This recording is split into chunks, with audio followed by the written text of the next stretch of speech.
Okay, great. Thank you, Gabriel. Let me introduce all of you here. Thank you, Arup, to inviting us to carry out these meetings. So I'm Kevin Wong, the authorized dealer for Trimble in Hong Kong.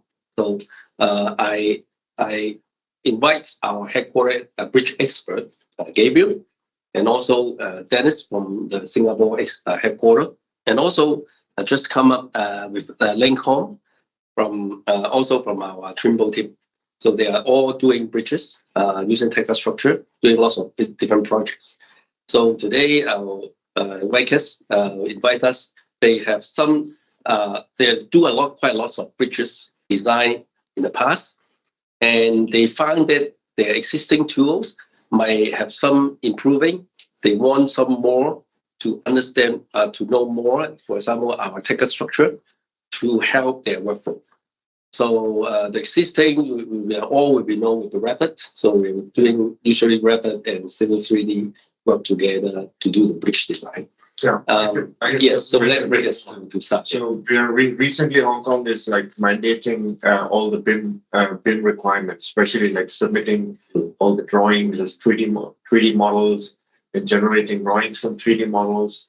And also, we're currently looking at our own team workflows and trying to unify and come up with a standard method to do bridge design. And we're looking at alternatives as well.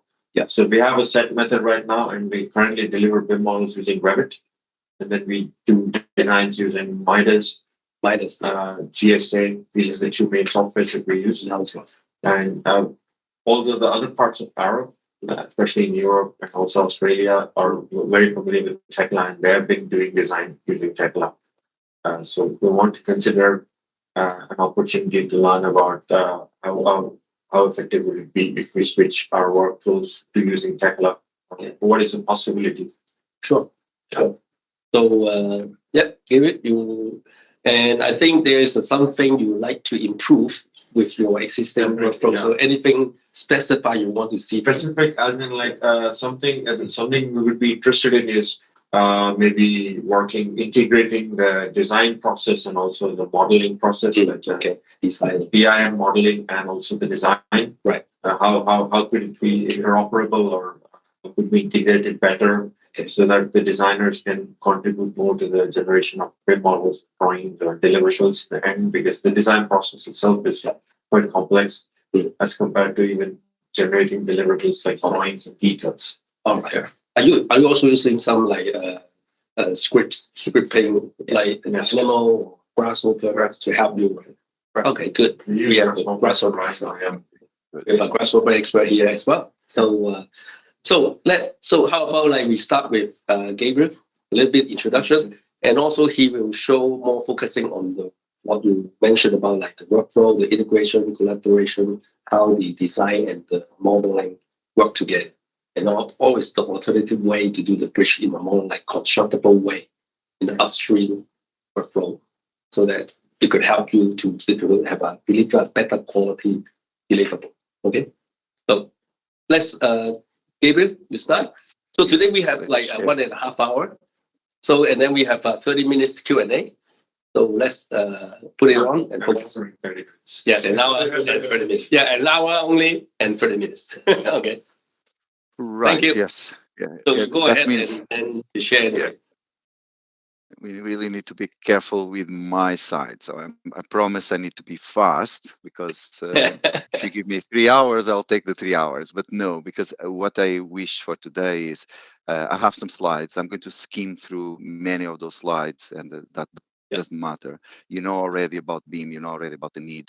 You are looking for it. So no point to spend some time with slides that thing you know about. So I'll try to go straight into the workflow and our proposal, and to get you inspired. And so you see my presentation, right? Yes, we see it. Yeah. Yes.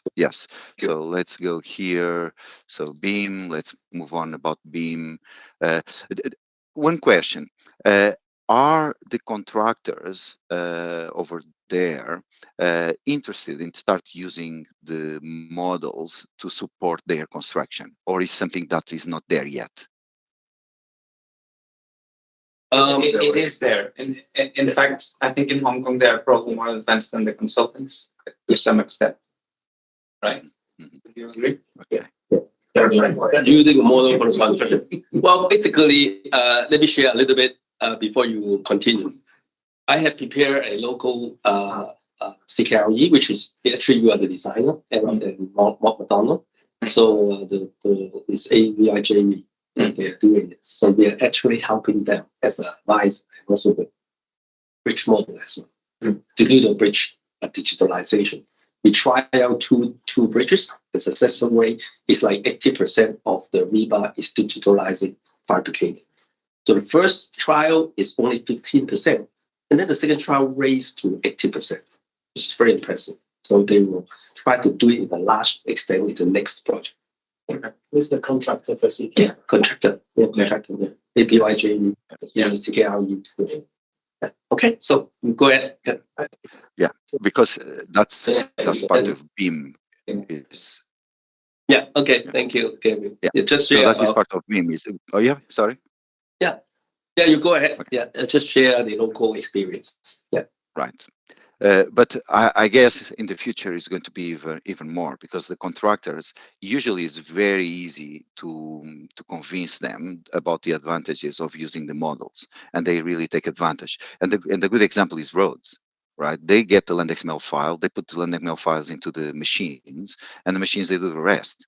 Right, so they are not reading big A1 drawings anymore to do their roads, and that's happening already in the Nordics, a little bit in USA, that the contractors are using more and more the models that we produce in design.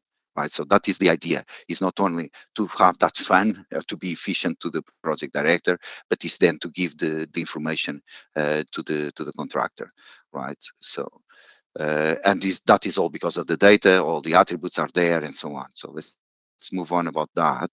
So the news is that now the building smart, we have the IFC 4x3, IFC bridge, which is going to have alignment. We have our bridge, superstructure, substructure, and so on. So it's good because it speaks our language. We're not talking about the story anymore, building story anymore. We're talking about the bridge and the positioning of the objects on the certain station and so on. So it's still under development, everyone or every vendor, but we have already some stuff to show.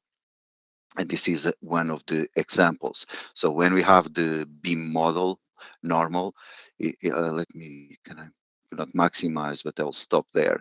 You'll see here the site, then the bridge name, and then the superstructure, the substructure with the abutment pier, and then the superstructure with the deck and the finishes, right? So the IFC elements are exactly the same. IFC pile is an IFC pile, IFC column is an IFC column, and so on. But then is the way for the IFC 4x3 is the way they group we group the objects in order then to present them to as a file. So let's move on here to go straight to that. So one of the news is that when we're talking about the Nordics and why the Nordics are so advanced, so some countries are still doing CAD, and we're talking about the BIM revolution. That's gone. We are in model-based project. We are building without drawings. Norway has more than 100 bridges that they built without one single drawing. So what you want to, what's the step you want to do now? And I know your team, John Wilkinson in Australia and so on, they want to implement that in Australia. Try to partner with contractors in order to use the models to build, not to produce 100 drawings for a bridge when it's not necessary. So our simple workflow is wherever the data of the road is, we need to bring it to Tekla. But then to communicate the change management in between the bridge designers is Trimble Connect, because Quadri is object based for infrastructure projects, CDE, but Trimble Connect, you put any file there, is file based. We can do markups, we can do BCF comments from Beam Collab, right? And then Quadri can do that and Tekla can do that. So, and then everyone is commenting parts of the design or the detailing, but using another good standard, which is BCF Commons. So you'll see that later on. But basically, is this: the road needs to come to Tekla, maybe Land XML, maybe from Rhino, or maybe from the CDE. So this is Quadri. Arup is using Quadri, not only in UK but in Australia too. And doesn't matter which software the road or rail is designed. When the objects they land in Quadri, they are objects, beam objects. So it's not Civil 3D anymore. It's an object. And then Quadri lands only the latest version. So when a bridge designer wants to do something, we go to Quadri and we take our road lines on, or maybe the bedrock or the hard rock, right? Because that is the data we want. If I don't want the drainage, I don't take the drainage. So it's very good for us because then we are not dependent on the road colleagues to tell us what is the latest version of the road. And many times they forget to tell us. I don't know why, but this is historically like that. This video just show the information from ProjectWise coming to Quadri. I'm going to skip that. Then from Revit coming to Quadri, from Open Roads, then this one from Tekla. So it's agnostic. It's an amazing CDE. And even because Arup has Quadri, probably sooner or later, you're going to have Quadri in your office too. And even Grasshopper communicates with Quadri. So let's move on here because I promised to be fast. So this is now Tekla communicating with Quadri. I cannot maximize these videos. That's a shame. So this is Tekla communicating with Quadri, and I'm choosing some road lines. I don't want everything. Now here I brought the surfaces. Yeah, everything, and then we model our bridge, and then we send the bridge back to Quadri. But in here, I think I overloaded. This one is a bit more realistic. I just needed my road lines to do my underpass. So I connect with Quadri. I bring the exactly roads I need, road lines. I extrude and do my walls and my culvert, and then in the end, I select my objects and I send those objects to Quadri, which means the road or the road designers or the project manager, everyone has access to every single. I want to stop. Yeah, to every single structure. So the same way we could have access to the lampposts and the drainage, checks and clashes against our foundations, they will have the same because they have our structure and they see if our structure is clashing with their structure. So, so this is the world of it, communicating the road data or rail data into the beam. So let's move on this one. Let's move on the benefits. We model everything. Maybe you don't model even for your steel bridges, you don't model weldings, but the steel fabricator is going to model it, right? So if they have the model already in Tekla, then it's just a matter of going and completing the model. I have an example for a train station here in UK that we modeled the train station it was all steel work, and then we gave the model to the steel fabricator and he applied the connections. He was an expert in steel connections. Our designers approved the connections and the model was 100% complete. So in Tekla you can model everything, every single object. Sometimes you say, I don't want to do that, and you give that to a third party, maybe for the rebar, for instance, or for the steel connections. But you can do whatever you want with the Tekla structures. So all kinds of bridges. Some are more challenging than others, but again, that is where the fun lies. So let's go here. In the end, I'll show some Trimble Connect bridges in Trimble Connect. So Trimble Connect is a file-based CDE, super simple to use drawings. Sometimes they need some dimensions. So very easy, we can do that and then that superimpose some 2D with 3D, and then on site they even don't need to interrogate that dimension because the dimensions are there, right? So I'll be showing this later. Let's move on. The collaboration with Trimble Connect. So for us, bridges is Trimble Connect. So even if you hear about Quadri, Quadri is at a infrastructure level, high level, maybe owners, maybe the project managers, the road designers. For us, bridges, the only thing we want is to go there, pick the stuff we need to do our job, and send our low level of detail bridge, because we didn't send rebar, for instance. We just send the outline of the bridge. We send the bridge to there for coordination. Then we keep working with our Tekla structures and our Trimble Connect, because it's much more friendly for our own need for bridges. So then technology.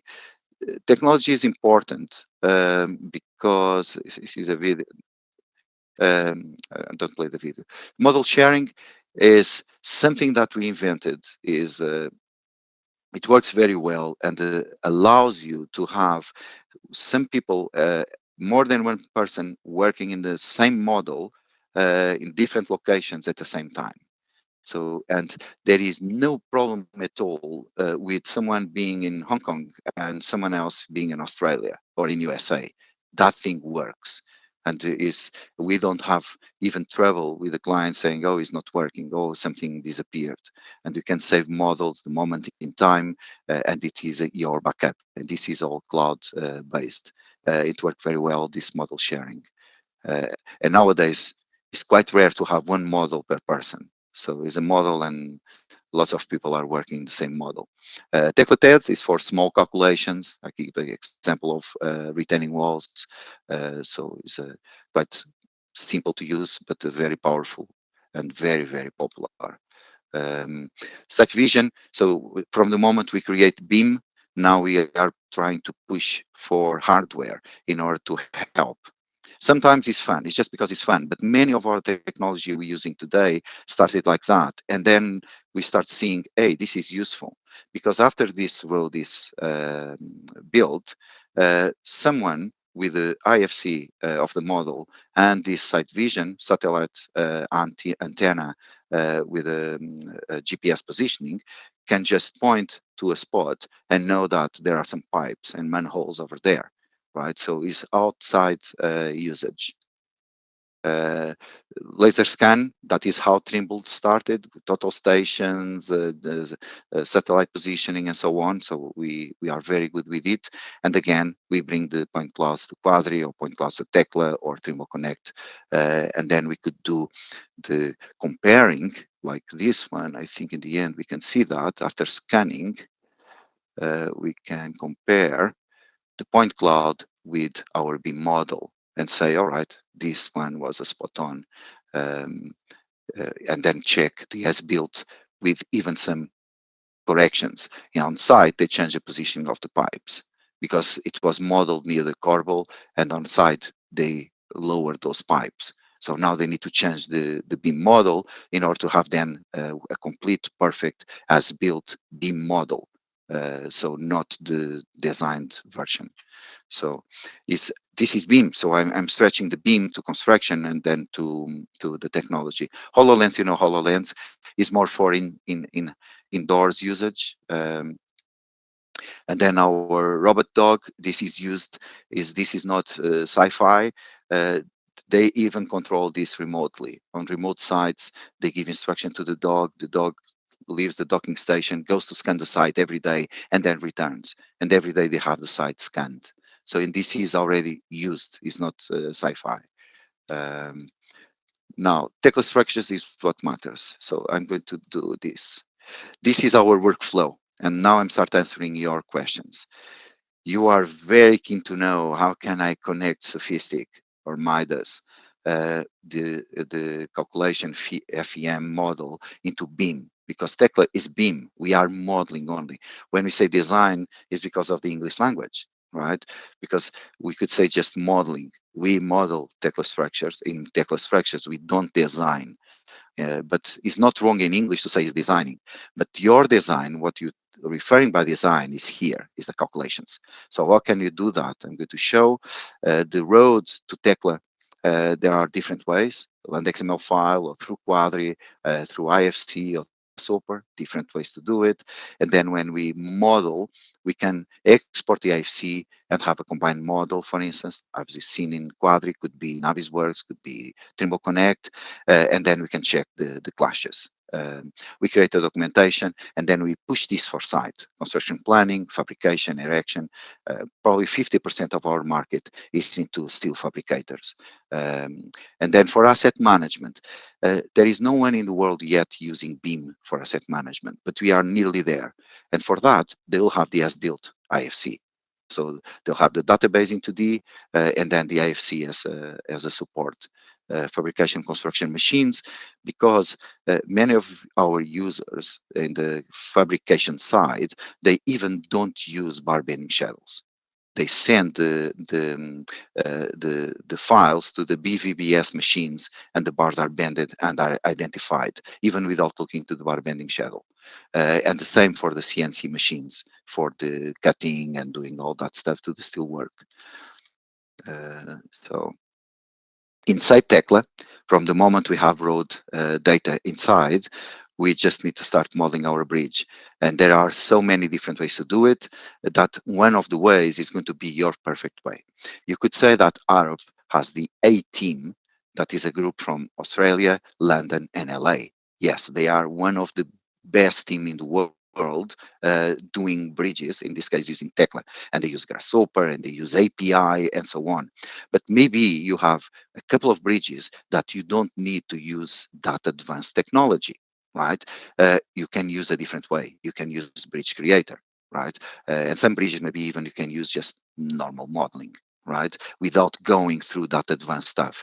You can very easily, depending of the job, you say this job is a job to be done with Grasshopper, sophisticated Grasshopper Tekla structures. That job, we're just going to do it traditional way, Bridge Creator, and we give the information to the modeler back and forward, communicating with Trimble Connect. So then we detail rebar, steel connections, PT cables, and so on, formwork. We created documentations. So those documents are database, could be a bar bending schedule, a cast unique drawing, could be a drawing or a bar bending schedule. The information is there. We export the data and then we take it for construction. Once again, let's move on.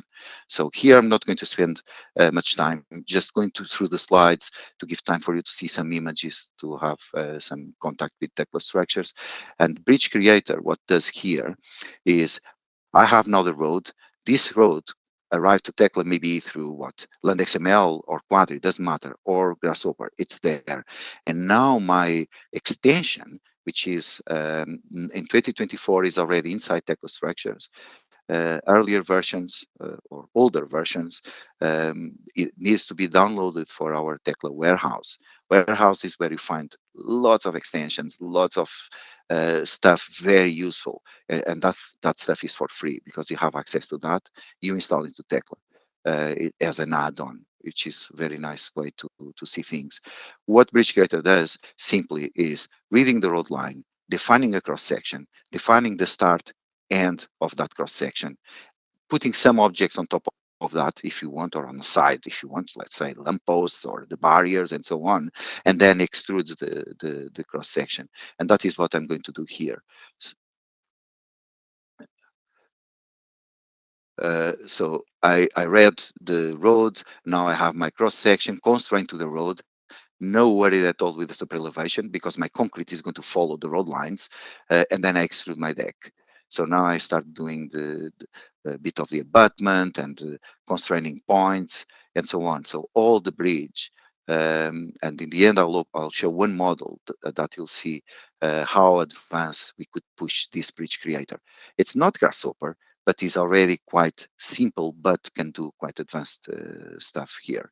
So now I'm putting objects constrained to points of the deck, like my edge beam, my curb, my pipes, the footpath, and so on. In one click, I'll have every single object, even the precast edge beams are there. So that was just one click. So if something changes, we need to go and change the file. We don't go and change physically the model. We change this file and then we modify the object. But the objects, they don't change the identification number. which means if I have a bill of quantities already with all the curves, and if I change the starting of the curves and I have more curves, for instance, the drawing will be updated, the model is updated, the drawing is updated, and the bill of quantities is updated. Simple as that. Let's move on.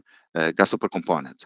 So here is getting the best of Grasshopper inside Tekla structures. You could say that you have two of your team that are members of your team that are working with Grasshopper, but you don't want everyone to work with the script because they could do a mess, right?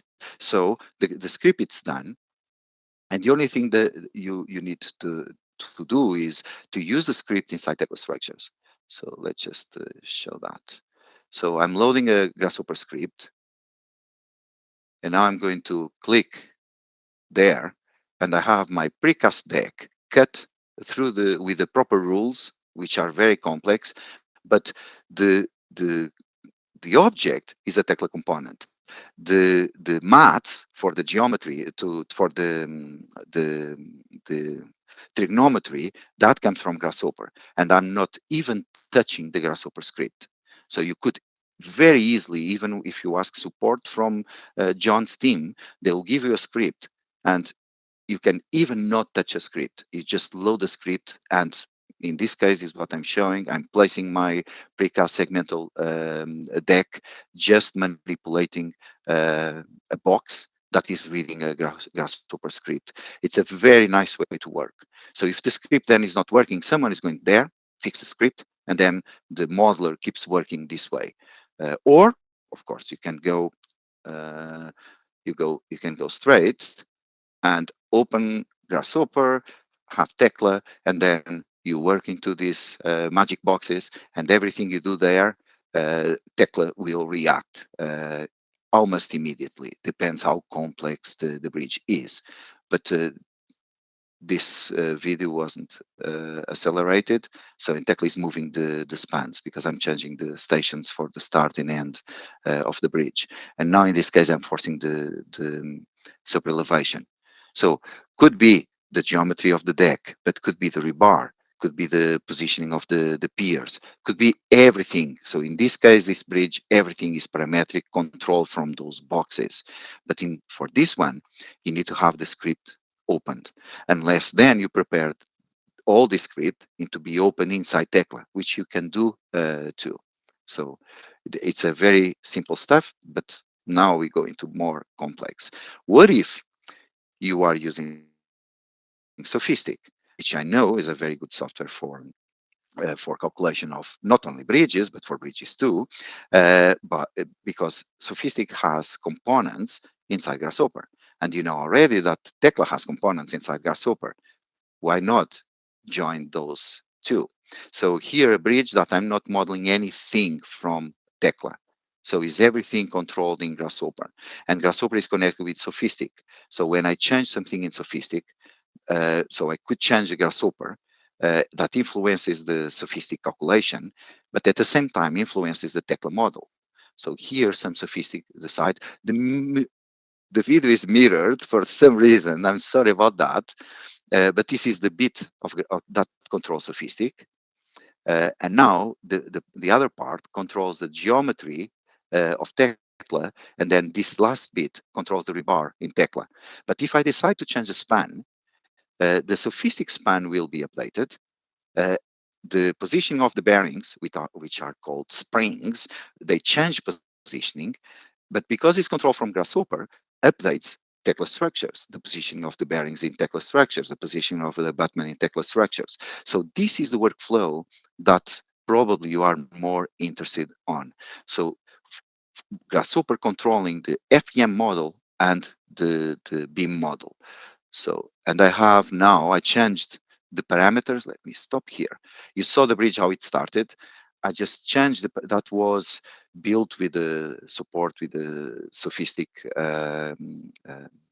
Andreas from Sophistic, and then I just changed all the input in the very beginning of the script, the width of the deck, and a couple of other stuff.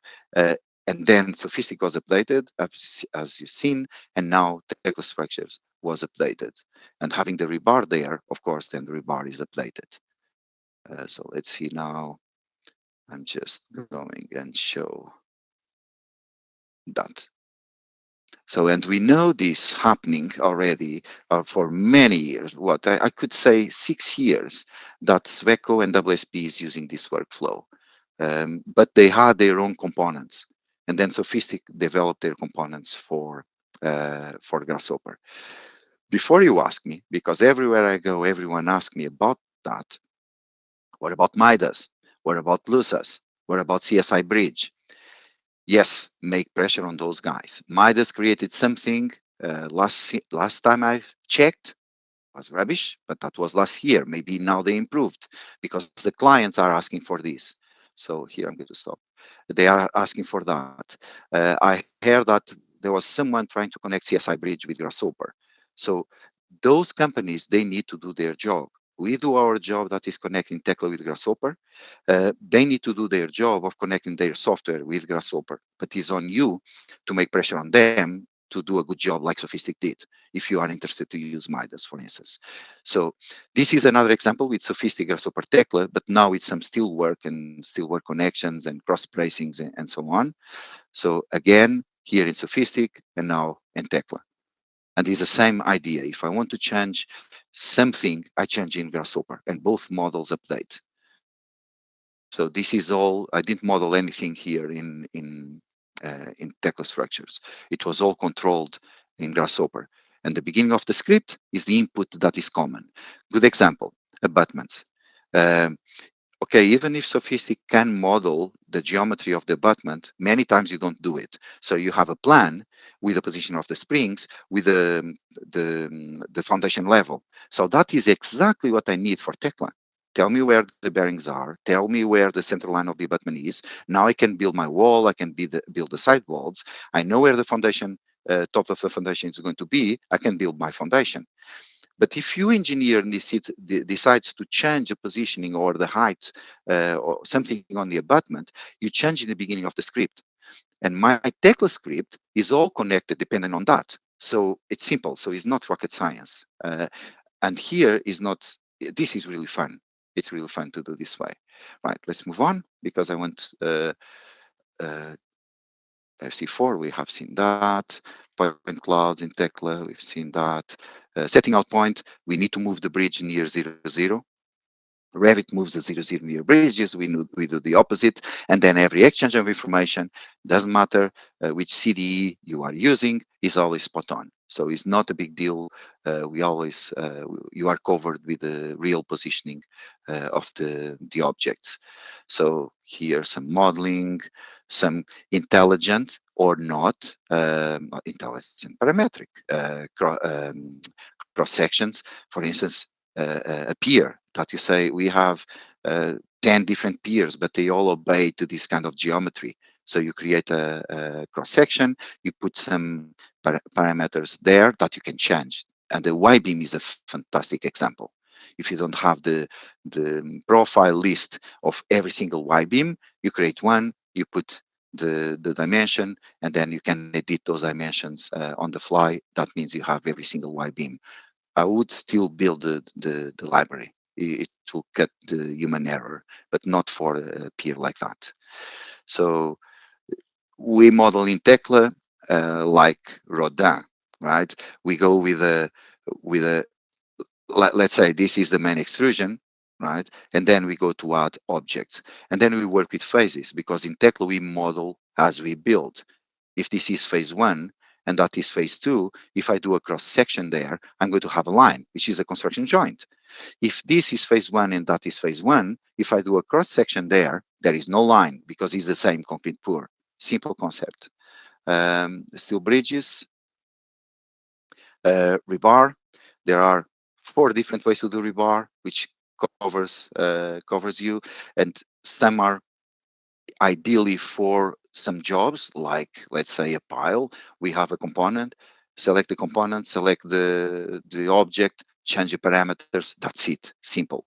Other objects are more complex, and our double curve deck it's always complex, but we have extensions that can help with that. Post-tensioning cables, Bridge Creator can do this post-tensioning cables. Some users, because they're doing Grasshopper, then they send the script to Grasshopper, and then this is just a polybeam, and then you add the profile you want into that. But Bridge Creator can do that, including adding the anchorage in the end of the cables. And this is a block. Could be an intelligent block that you can change type 1, type 2, type 3, or just a dummy one. Create a block, and then Bridge Creator puts that in the end. The studs over there. This is PT cables with Bridge Creator. So Bridge Creator reads a spreadsheet, and now I'm going to, so Bridge Creator places these objects, and at the same time is going to place the post-tensioning cables. So I'm just saying I want all these cables constrained to a certain point, because that is what you give me as an engineer. You say it's from the top center of the deck or whatever, the bottom center, and now Bridge Creator is reading the spreadsheet and extruding along. Then we could go there and smooth this curve later on if we want. So it's possible to do it with Bridge Creator. Steel connection, lots of steel connections out of the box. Of course, you will not have this one, but we don't have complaints from our clients when it's time to do complex connections. So they do amazing stuff with the steel with Tekla structures. Components, some are intelligent, some are just dummy blocks. Depends what you do. Good example, if you always have a very similar retaining wall that only changes the thickness, the height, and whatever, depending on the height, then you can create an intelligent block that by changing, including with the rebar, by changing the parameters, the component adapts. So it's a very simple, but it's a very good example, right? So why bother modeling all those 12 or 20 retaining walls because of the construction joint or movement joint, if we can do a block and then place automatically that intelligent block with Grasshopper that thinks for us. So it's the best of Tekla with the best of Grasshopper. Grasshopper analyzes the two lines, and then the Tekla component is just doing the rest of the job. I'm waiting here until the foundation goes up because there are lots of concrete there wasted. Now looks better, right? So I really hope this is exciting because this is very simple, and this lots of times is time consuming. I was checking to do 100 meters of retaining walls. I could take, and I have experience, I could take more than 1 hour, right? This way, I don't take more than 1 minute this way. So let's move on there. Weldings, scaffolding, and so on. Uh, Okay, I like reactions. I don't know if laughing is a good reaction. Huh? No. It's nothing to do with your side of the equation. It was the time spent on the walls, as you said. Your worst estimate was a good estimate for us. Right, okay. Oh, I'm putting pressure into the team. Yeah. Okay, sorry guys. 1 hour is Sorry, still very guys. good. Right, okay. So, clash detection. Yes, we have it inside Tekla structures. Yes, we never use it. Right. The reality is when we get into it, especially the rebar detailing, our brain changes in a way that we know. Look at this one. This is a real example, right? This is a real example from AECOM. The contractor paid a trip to Madrid. So I was almost the internal police. And for 1 week, no one from my team there in AECOM spoke with me because I was there to prove their 2D drawings from CAD were wrong, right? And the contractor looked into the CAD drawing and said, this is wrong. They said no. So they paid me to go there to prove them wrong. When I modeled that, do you think I needed to run the clash detection to find out the PT cables wouldn't go, no way would cross this bit of the deck, no way. So usually we don't use clash detection inside Tekla structures, but you can use it. We have the tool to use it. We have the tool to use it. So let's move on there. Documentation. Some drawings are very fast. Some drawings take some time. And I need to be honest here. Even in Revit, the GA drawing takes more than 1 day to produce. And then the project director comes to us and say, "Oh, come on, why you take so long in Revit or Tekla is the same as in AutoCAD? So I thought in BIM it will be faster." This drawing is always a pain, always a pain. But then when we get into the other technical drawings, and especially the cast unit drawings or assembly drawings, they are very fast. And I can give you an example. Let's say we have a viaduct with 12 piers. They are all different. That means I need to create 12 drawings. In CAD, I will do the first one, copy paste, and then stretch, stretch, stretch. In Tekla, what we do is we do the first one, and when we get to the second one, we clone. And then we just check the drawing, because sometimes some dimensions, they get a bit temperamental, and we need to put it in place. So there is where we're going to make time to, let's see if I show you that. So the rebar, I will be back to that issue. So here is the rebar. These tags are intelligent. No one edit the tag. You decide how your tag is going to be shown, but all that information is from the model. So it's not, you don't type B25 or the spacing or the position of the bar. It's everything intelligent. Uh, so then if you change something in the model, this stuff will change, and we'll put a ref cloud, temporary ref cloud, to tell you, hey, since the last time this bar changed. So then you can put a final ref cloud before you issue the next version. If you have similar drawings, Tekla counts the numbers. So this is a good example. I have 2. Now, if I create more, then it's the same drawing 4 times, for instance. For assembly drawings, is even Question. Yes. Interrupt for a second. On the rebar drawings, do you have many clients that create the rebar in 3D just to prepare these 2D drawings? Even if they are not required to have the 3D rebar, they still do it to get this functionality? Yes, and one more advantage there. They model every bar. That means they build the bridge before they build on site. That means they're going to have zero wastage when they bend the bars, because they know, and this is a very good example. Probably here in 2D, even with experience, I'll have a couple of bars, they are not going to fit on site. So that goes to wastage. Sometimes they choose, I prefer to spend, I don't know, 60 hours to model the entire bridge, just the rebar, based into 2D drawings, but they're going to find all the errors. And then The they is contractor or client in this? the contractor, it was the contractor. Yeah, the contractor on site. Yeah. And then I offered them the files for the BVS machines. Actually designed though. The rest is they are employed by VQIG. Is that the case though? What you actually found on site, that they had zero wastage by doing this model in 3D?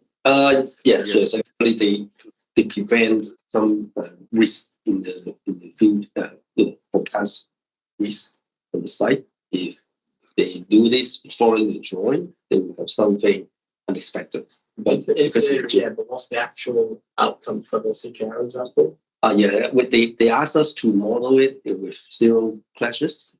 So we just do the 3D model, all the rebars, and then we find the clashes. We tell them that here is clashes, how to remove it. So we have meetings, so people comes in and see this should be like this, like this, like this, like this. And then we solve it, our modular change according to what they want. This is the theoretical situation, but the one actual situation on site. At the actual situation, This is a rebar fixing worker using the model to fix the rebar, or they actually using the drawing? for the parts that using digital fabrication, they actually use the model. They use the model And to bend and bending, right? because they use the factory from Silway to generate the rebar, and then when they arrive on the site, they just fix it. What I heard is, I don't know if it's true, but maybe it's got to work on it. You can tell me. I heard that many of the rebar didn't fit right, and they have to redo One batch is in like this. Yeah. One batch, about 90 of this. because the bridge is not built exactly as the drawing, right? So your theoretical model is not what is built on site. So all your rebar was actually A wasted. little bit.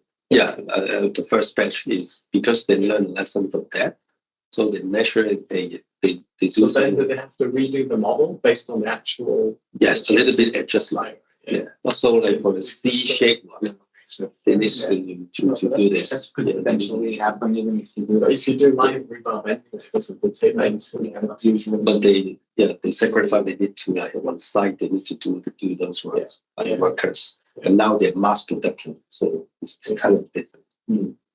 Yeah, the well balance between the benefits between digital and Okay. Well, what you can see here in your screen is a real job in Manchester city center. It was a job with Skanska and BAM Nuttall and Mott MacDonald Alliance, right?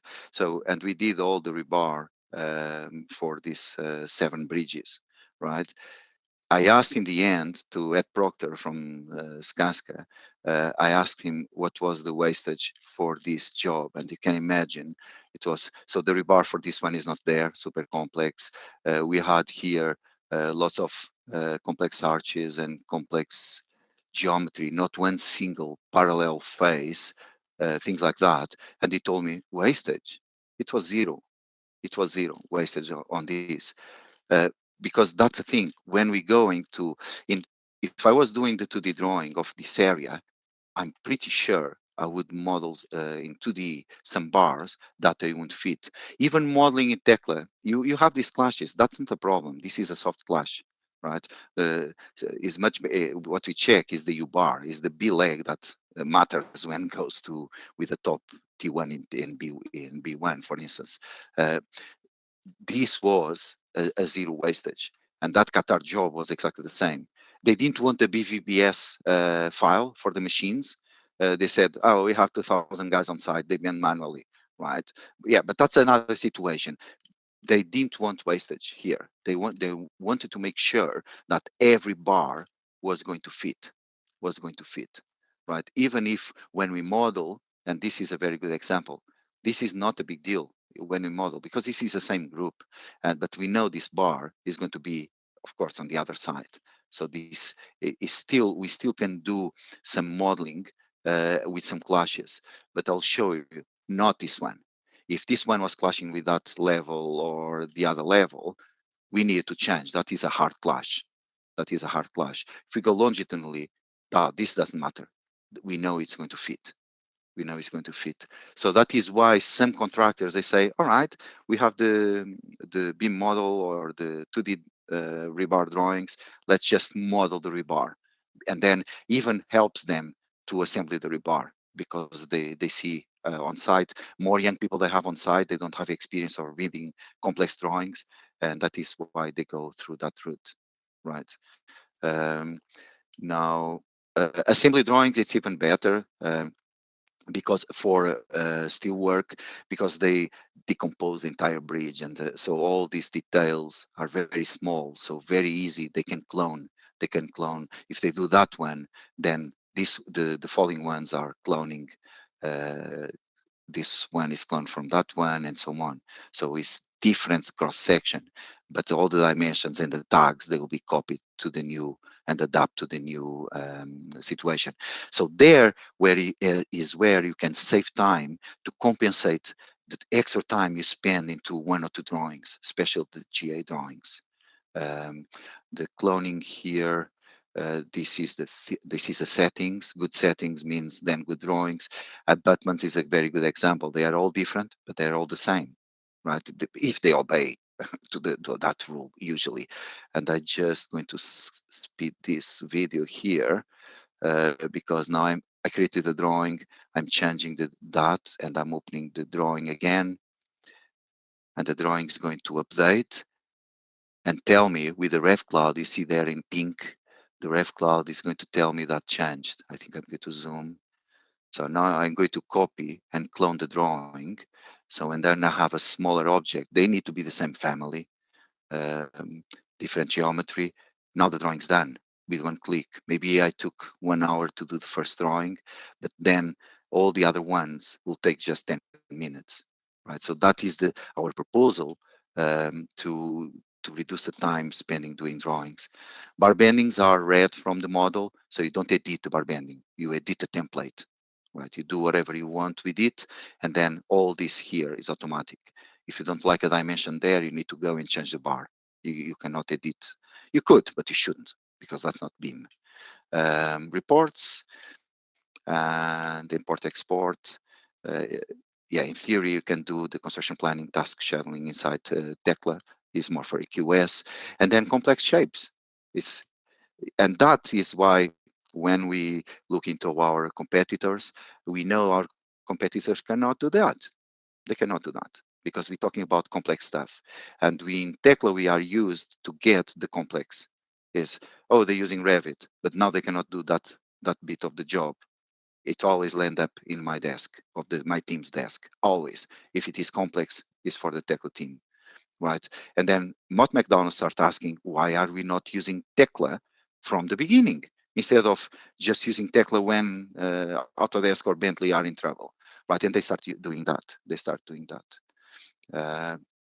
So that's it. I know you do. I don't We know. have some Revit people on the table. Just Okay. I did Revit. I have amazing stuff with Revit, but annoyed me a lot. If I wanted to put a beam, was asking, what is the level you want to put the beam? I want to put the beam like in AutoCAD, endpoint. That's it. Or I want to rotate the beam. Define a work plan. No, I want to rotate the beam over itself. I don't need to define work plans, right?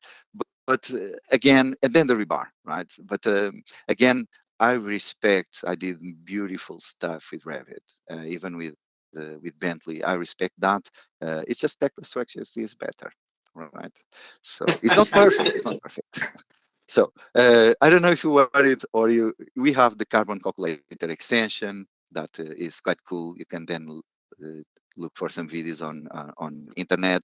So you control the database with information that you put, and then in the end you have the carbon footprint for the objects. So that is a manual process. Based on Australia or our country? You have For this one, I think you have access to you control your own database. Then we have the one-click LCA, which is the largest environment product declaration, so EPD database. So, and then you can connect Tekla with this worldwide accepted database. So I don't know if then in your team in Australia already built their own stuff, for instance, to use with this extension, because this one is a simple one, so that one is a bit more advanced, right? But you already. It does A1 to A5 for carbon calculation. You don't do more than A, right? So which range you do the carbon calculations? I cannot see the resolution of the video, but I think you can configure that. So this one is reading the information you prepare first. But let's do this. Please write down those questions, the ones we cannot answer, and then we'll be back to you because. All right. So let me just close this. Oh, Arup is there. All type of bridges, but not every bridge is like that. The majority of bridges I was involved was kind of three-span bridges and things like that. But you can do signature bridges, and small ones still work. Or super complex like these highway bridges, precast bridges. Again, in this time, when this was created, we need to read spreadsheets and look the deck here, all sliced. Not anymore. Bridge Creator can do this. It's so easy to do right now. So, and then model-based projects. Let's move on because you have that on YouTube. But yes, they building without drawings. And then just one more thing.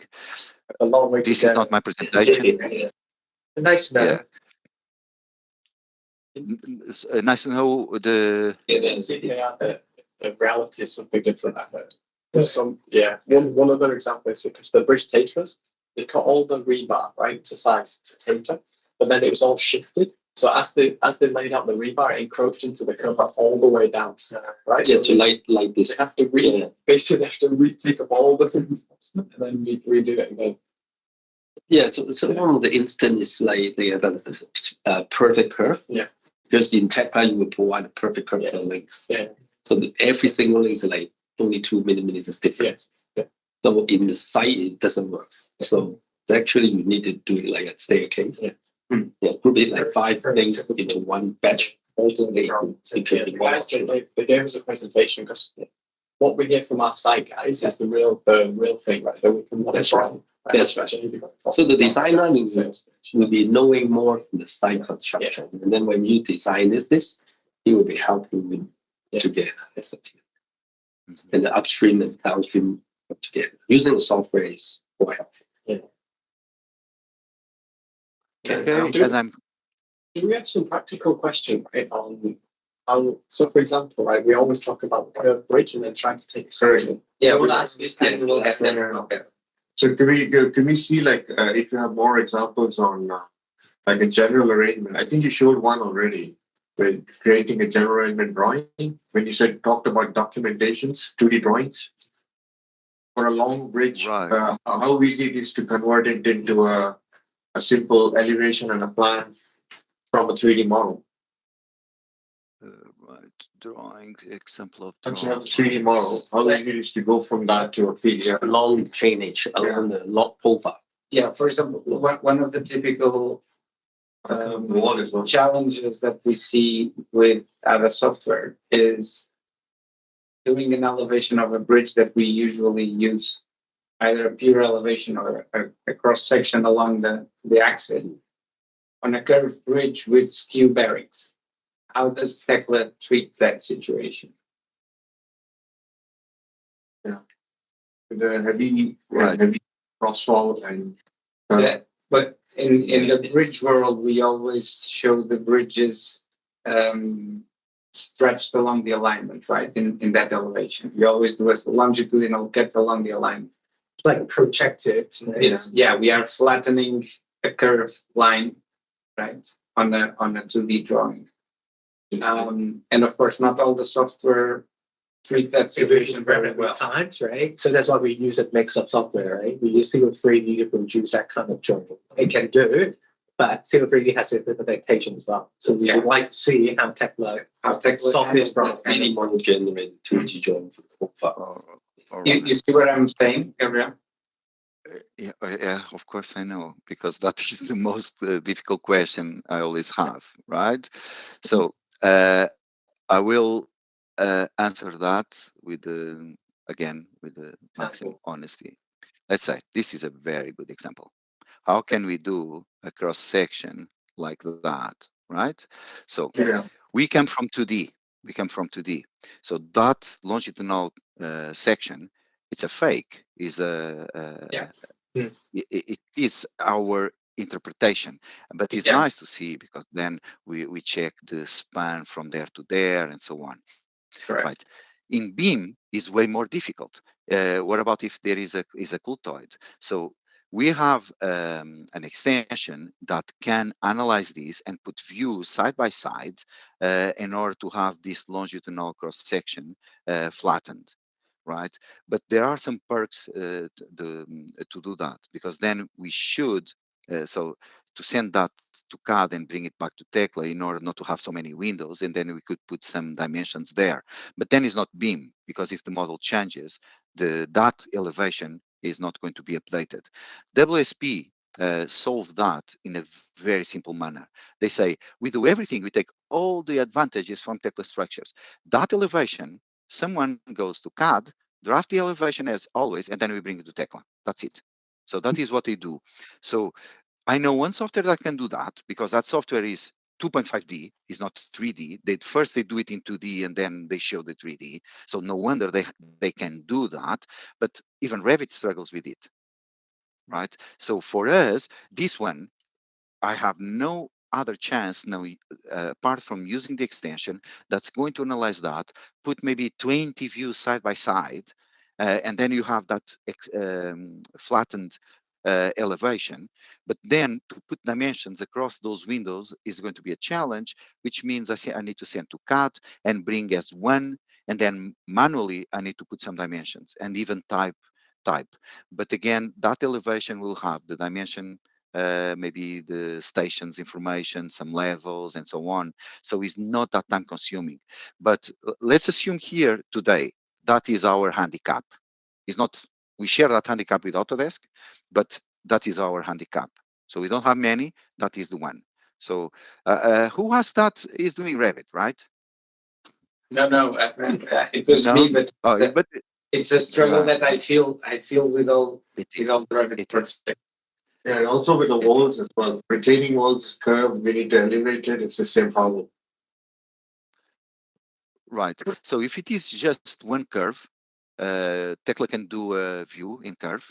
If it is now, suppose now it was a retaining wall, I could do one section there, another one there, another one there, and then put it side by side. But we have a tool that does that for us, right? But then if we need to put a dimension crossing those windows, so suppose I stop the one cross section there, and then the other one goes from there to there. But now I need a dimension that crosses that window. We cannot do that. So that is why then we should send that to CAD and then bring that as a DWG to Tekla, and then I can put the dimension and probably type. But even you say, oh, but now we need to type, it's a fake dimension. Yes, but when we say the span, usually we kind of do the station there minus the station there, is the result we're going to put into the dimension tag, even if that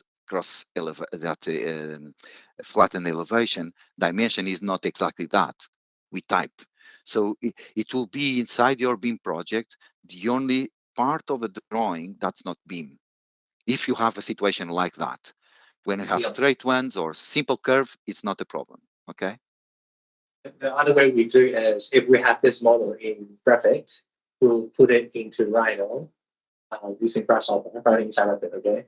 Then we can roll out the sections and project. Into a straight elevation and That's another way we try to do that. Have you managed to do it? now we change the alignment into a straight alignment and You have a fake, you have a fake, like a dummy alignment. fake alignment. Right. Just for the section you fix alignment. Drawing. We have a 3D model that is fake only for that view. Oh, right. You see our point, right? Just straight elevation. Yes, I see. I see. One way only. One straight and one curve. Yeah. You don't actually need a fake 3D model. It's exactly this model, but we roll out Straight. Yeah. roll out it straight. So we And only then- have a presentation of the drawing. Yeah, So exactly. if we show the dimension based on the change anyway, then it doesn't matter if it overlaps. As long as the true dimension Yeah, But you don't make the- you don't make the overlap. but they are very hard to digest, those elevations from BIM. Since they are not flattened, you show people are like, what's going on? Is that That's assuming it's very curved. Yeah, but then we don't Like, The problem is you can't get it put on static because at some location where you roll out, you see some weird thing. You know what I mean? And that's why you still need to That jump. moves a few features, yeah. But at least the span length should be right. And Yeah. why would you say? Why would you say Tekla is superior for? Before it well. Because I can do I work okay all right, okay, I just give you one. Just give you one, right? So suppose this is Revit. Let's see how many objects we have. Only 700 objects, right? But I can open one model with 20,000, 30,000 objects. Look at that. I do whatever I want. I move, I go. So, and that is like super intelligent AutoCAD. I want to place objects. I pick a point, and I pick a point, right? So I don't need to tell this is level 1, level 3. So and don't make me start, okay? So No. then for the rebar, But I want to make you start. So how comprehensive is the library in Tekla You know what I mean? Because it really helps us to know how easy, right? So for example, in Revit, we build our own, object store, right? So, but still very limited, right? Even this is kind of parametrics, right? But if we use Tekla in Hong Kong, right? We don't use too many squidgy here, unfortunately. So how easy for us without doing anything, just use your warehouse can build a bridge in Hong Kong straight away. Do you have this kind of resource? So my most typical bridge in Hong Kong is balance cantilever segment. Really? Segment, yeah. Where would Tekla give us an edge with regards to Revit for a box girder balance cantilever bridge? Yeah, they like to standardize the components with the interface. Well, let me say something. So in Tekla, the library is not like just an object. It's like intelligent dashboard to control the library. Every time you open it, you can just adjust it and save it as new types. Yeah, you see it?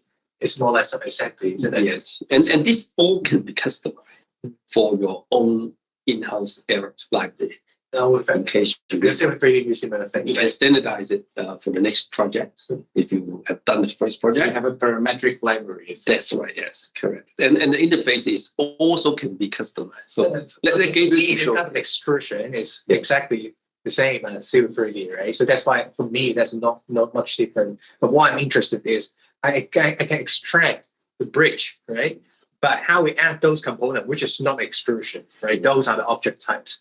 So at the moment, we need to mix Civil 3D and Revit to do it concurrently, right? Because they are good at these two things. But if Tekla can do everything at once, and they have a very fruitful library, which I don't have to create myself, then that is a plus, isn't it? That's correct. That's of course, we haven't talked about the Tekla.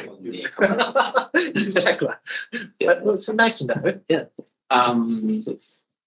And how does it treat super elevation? And because on the first 4 seconds of when you started talking, you mentioned super elevation because you know that that's also a challenge that the building people don't have to face usually, right?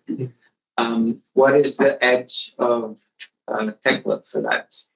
Is it only with Bridge Creator, or is there any other functionality within Tekla that allows? Okay, if I have this one was placed here with Grasshopper, so I don't have any trouble because I can do whatever I want with Grasshopper. If I'm placing this one that follows a super elevation with Bridge Creator, I have the road lines. With Bridge Creator, if I don't have the 3 road lines, I only have the center line. What we do here is when we add one here, and then let me just say this one starts at 10, and now I copy and copy. Then at 20, just to have 3, right? And then 30. So, and suppose these are the key sections where I know my super elevation is reading the road project. So, and then I go there at this one, and I say this one here is 2.5%. Okay, let's just do 1. Okay, and now for the other one is 0. For this one, it will be the opposite. So let's just edit that and define by rotation angle minus 2.5% because this transforms to angle. Okay, so suppose I read my road project and I know these are the key changings in the super elevation, but now my deck is from 5 to, let's say, 25. So now, so you saw the super elevation is changing. I don't care about that. I told Bridge Creator where the super elevation is changing, but my deck extrusion starts from there and finishes there. So I always prefer to have the 3 lines because then the concrete follows the lines. Yeah, but if we don't have, we still can do that way. You still can do that way. That's the thing is how we can read. So normally the super elevation is given by the road designer, right? And then the bridge structure is actually trying to accommodate those super elevations. So how can we read this information from the alignment? the cost for, rather than you now put it manually, is it? So is there any feature in Tekla? And you link this to say CO3. No. Talk about zero really. Just talk about within Tekla, okay? In Tekla, if they have a row service with this Design the possible, road in Bridget in CO3, you will have this data. of course I know. Again, based on this, Gabriel, you can explain a little bit about this alignment. But if it How can works you in get this Tekla, alignment? and we may think about how we can link with CO3 or other things, right? Oh, you use three feature lines or okay. Actually, XML file for this case. Okay, You then see it this? works. Because CO3, we can ask them to create 3 lines. One is alignment, and then curve line. So we import it into We don't need to- So that can tie to the lines. Yeah. This This This is bridge XML creator. file, so they read it and update, live update, in read this it. case, we don't have to put the number manually, right? Just tie to these lines. Right. You know what I mean? So It's a dynamic. okay, let me show you. Let me show you. Your Hey. We are getting excited here. give me a chance. Give me a chance, okay? So your civil 3D colleague was kind enough to give you the most updated version of the land XML file. So including even the slopes and so on, right? Could be just a road.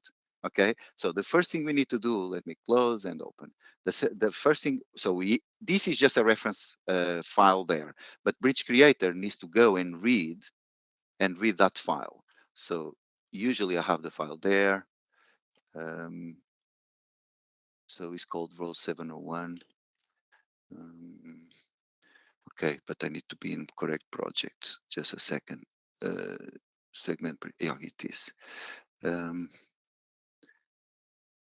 Cables. I need to find a file.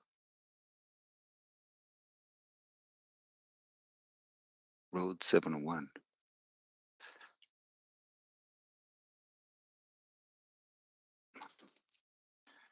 Just a second. No, not this way.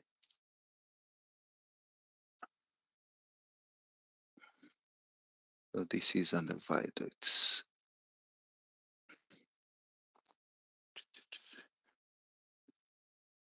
You have specific. It's stuck in the first step, so viaducts. If I look for 701, okay, it's not to road 701. It's here. It's on a different project. So okay, so browse there.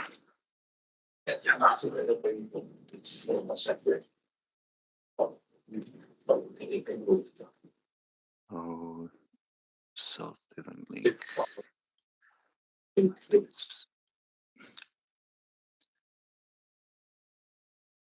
Junctions. XML 71. It's here. Okay, I found the road. Okay, I have the road. Now he sent too many road lines. I don't want to work with all those road lines. I need to identify which road lines I want to work. Okay, because maybe this one here is because of the curve and so on, right? So I can first put here the project base point, and now I can preview and check. Let's see and check where that thing is. So this is South Devon link. Can preview that one. Oh, okay, it's here. Yeah, it's there. I moved this, right? It's over there. The mud lines. So let me just choose here 3 lines. That one, and then the 2 minus 2, and then a 2.1. 3 lines here. So let's see. Sotevan link. I hope I didn't move that one. Then I add a cross section. Just one cross section, right? Yes, one cross section. I can add more, but I have a feeling this one was moved. This one was moved. So let's just add the proper one. So paste. I think the other major difference here is in Zero 3D, we every time when we extract the solid and we change alignment, we need to rebuild it, right? We need to extract every time, right? But I think Tekla doesn't need to. Yes, it update dynamically. So that is the advantage. That's advantage. The XML file also has the information about cross-volume as well, right? You can even extract the numbers. Things are extracted with the section like this, and then following. They're not really reading. They just extract lines. Yeah, very similar to the grasshopper workflow. And I think our designing here, they don't have much difficulty in building a bridge without crossflow, right? Without superannuation, they can do it, right? They have script doing it. So why we try considering Tekla, because we know our Australian team, they show us they can build that detail, that extra information quite easily using the grasshopper component from Tekla, right?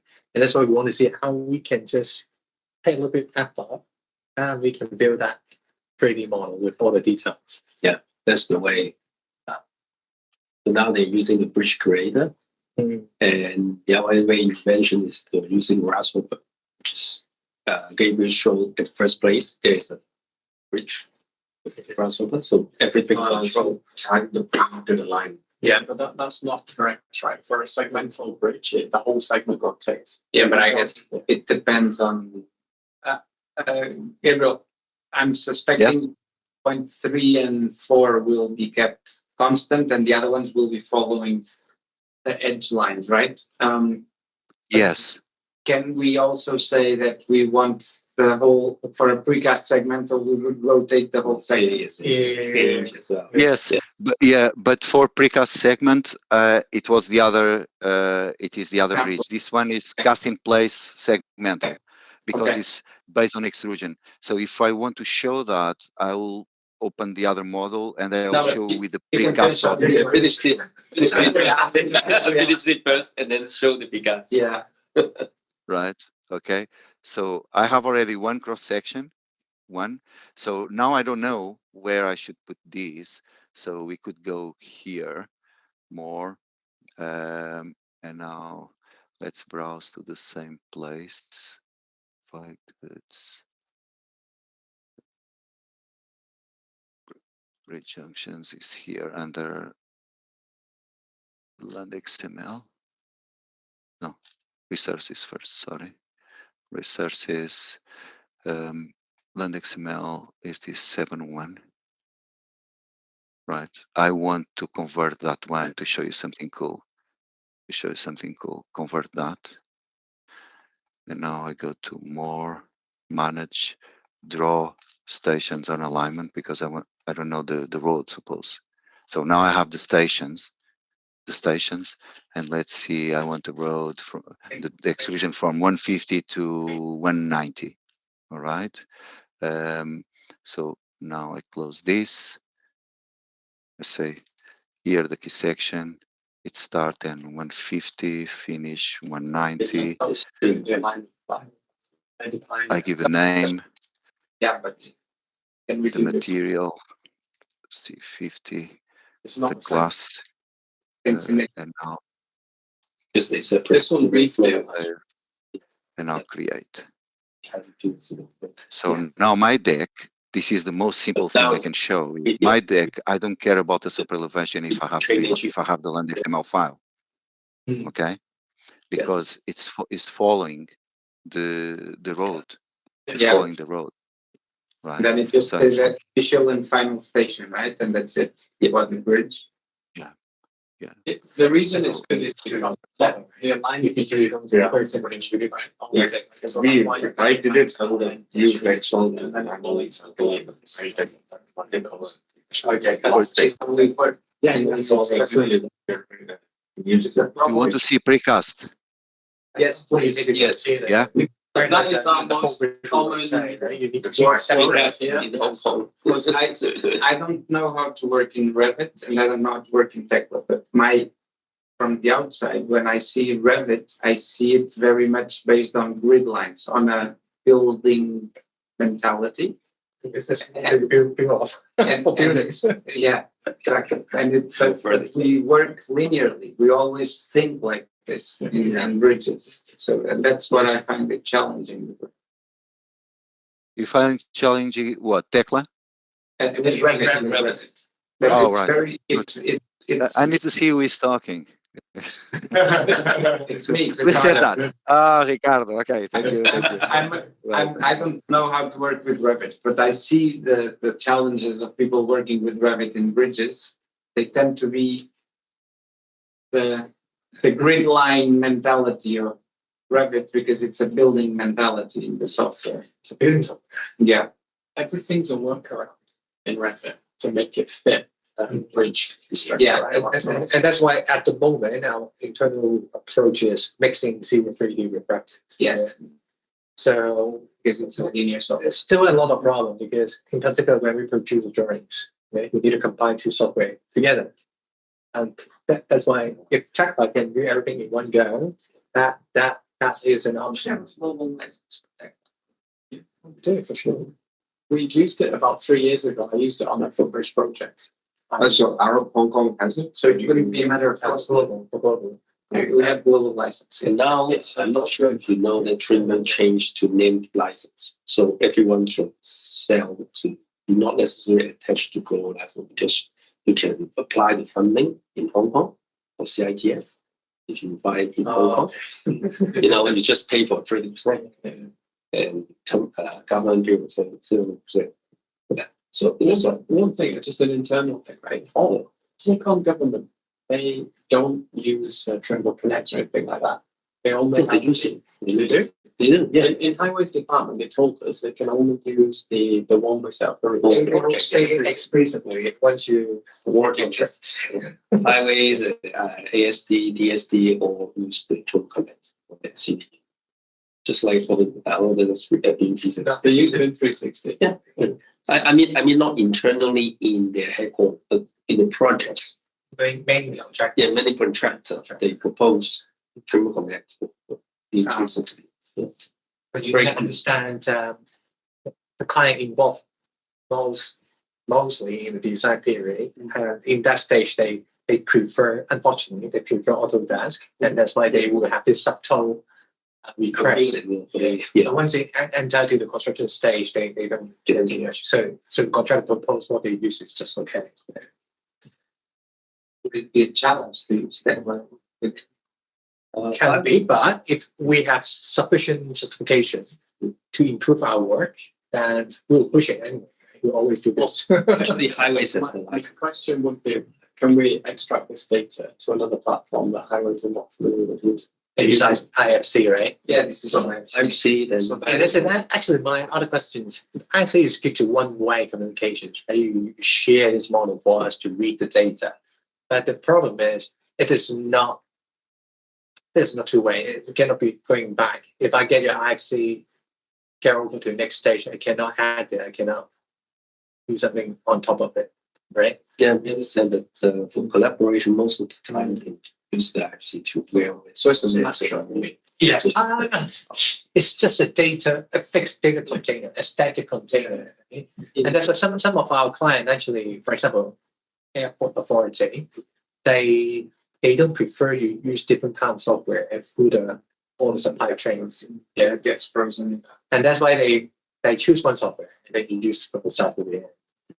If we try to use Tekla, The airport use a lot of Tekla. yeah, in construction stage, And Hanover. so one way, yeah. Because this still manufacturers they use Tekla for aging.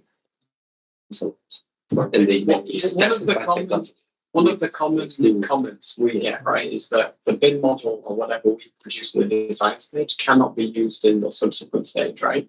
So basically the contracts have to rebuild everything based on drawings that we give them, right? So how using Tekla can we smoothen out that process? I presume that the same problem would exist. So let's say we go work with Gamma or whoever, right? They would have to be using Tekla, right? They cannot be using another software because, like Kevin mentioned, the IFC format is maybe non-editable. So how do we try So to? we understand that when you hand over to the construction stage or put it the model into the tender, try to convert them for more easy to start. Actually, most of the time the contractor are not using design model. Yeah, It's up to the builder themselves actually. So, but IFC is very helpful for them to start with. And what they did is one project we do with HSD is they use the architect for the architecture, Tekla structure for the structure, and the Rather for the MEP. So the tender right is we will put everything to you, and you are responsible to use this data to create to follow the 3D usage, 3D BIM usage for the construction stage. So it will becomes the at the beginning you think the design it will be very smooth for the contractor to use, but actually they don't. So they have their own way to make use of your own. So can I shift the focus a little bit on the design, on behalf of the design team, I'm also a software engineer. So you talk about the structure analysis, how you tie the model, Tekla model with other analytical software, right? So we're using Minus quite a lot. Unfortunately, we know it's crappy in terms of automations. So you mentioned about Sophistic, with which I come across when I was in New Zealand recently. It's quite popular in Europe anyway. But the point is, if we use Sophistic, so often people use it for financial analysis, very comprehensive model. We don't need it. We only need a stick model, right? Most of the time. It's very good for stick. It's very good for bridge. Really? It's very good. Yeah. But in Asia, most people got used to Midas, and Midas is basically the standard. It's a software that is parametric for many years. Because the purpose, do we want to go that way? We don't need that. It's a little bit more expensive, and we don't have that many licenses. And Midas, we have a lot, and the learning curve for Midas and Sophistic is quite different. It's you put Midas in front of graduates, and you will pick it up in a week. Sophistic, no. So it's a different animal. The Sophistic component in Grasshopper contain everything. I used it in the past. I used it 2 years ago. Sometimes there's no one single software smooth from design to import. There's no it's one software. Have you ever compared the all-plan bridge with what Tekla can do? Because they have an internal computation engine as well, right? So they offer the next bit, which is the analysis and the BIM, right? So they can do all the parametric modeling, they can do the analysis. Tekla structural design? No, all plan. All plan. Let me check. I'm not sure. Maybe ask Gabriel. Yeah, because you just show us how to do the gap, isn't it? I know solid breeze is under there. Yeah, precast and maintenance is more complicated. Yeah, there's a maybe see the precast first. Yes, we can see the answer. There's a question about all plan. If you come across Gabriel, the other company, all plan, and then let me check. A German company. Yeah. They are also He's working on that. Yeah, focusing. so you're modeling a bridge live for us. Right? Yes, but because that was your question before, then you start talking about that. The Midas and Sophistic. So we have Dennis, because I'd love Dennis to be involved here too. So this was something that we prepared because it's a very complex situation with the precast objects, right? Because the rule, we have here a curve, and the rule is this one is 90 degrees in both elevation and plan, and this plan here needs to go and fit that. So, and we place this with Bridge Creator, every single object, but then we are just using Grasshopper to read the objects, take the tangents, and between construction joints, just do this for us. And then we have the objects, but these objects are Tekla components. Here, I don't remember now, sorry. I don't remember now the height, but Dennis has that prepared, because there is something else that I'd love Dennis to show, which is, and we were talking about libraries before, which is how much further you can go. I don't know if I can use that. What's this Speakman area? Grasshopper snippets is available for everyone, or is it something that you've generated yourself? I built this Grasshopper script, and then I have the Grasshopper inside. So the script is just analyzing the line, giving information to this Tekla component. Let's say if I let me delete this one and that one. I can say to this Tekla component, let's put here 10. If something happens, no. Exit angle 2, 5. Nope, not here. Is this one? So 85. No, this one doesn't change. Exit angle. See if really cannot do this kind of stuff. I know. You need to do it rapid. Very good rapid. You have to stand out very much. That's a little bit rapid, you know.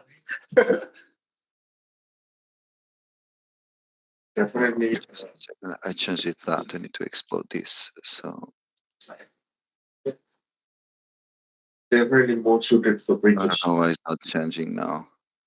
It should be changing because it, and then it has the model ready to demo, but mainly to use this capability. You go there and you place the rebar, because my model it's a variation of that, and I wanted Dennis to show is not only what Bridge Creator can do or Grasshopper can do with little bits or everything, but is then the Tekla intelligent components where after the objects are placed, what you can do with it. So if you allow, and I would love Dennis to have a go, because he knows a lot about this too, and and I don't have this model ready, so Sure, probably is not even the demo model. All right, so we'll swap to Dennis. I will pass the Dennis. You can start sharing. I don't know if I need to stop sharing or not. Stop sharing. Yeah. No voice, Dennis. You are muted. No. Dennis. I'm trying to get you. Dennis, you here? No?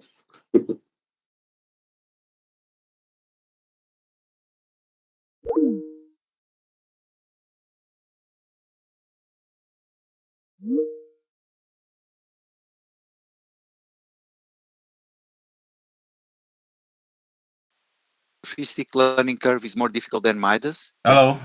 Yeah. Oh, here. Can you hear me now? Yes. Okay, sorry about that one. I think something. Okay, so let me share my screen.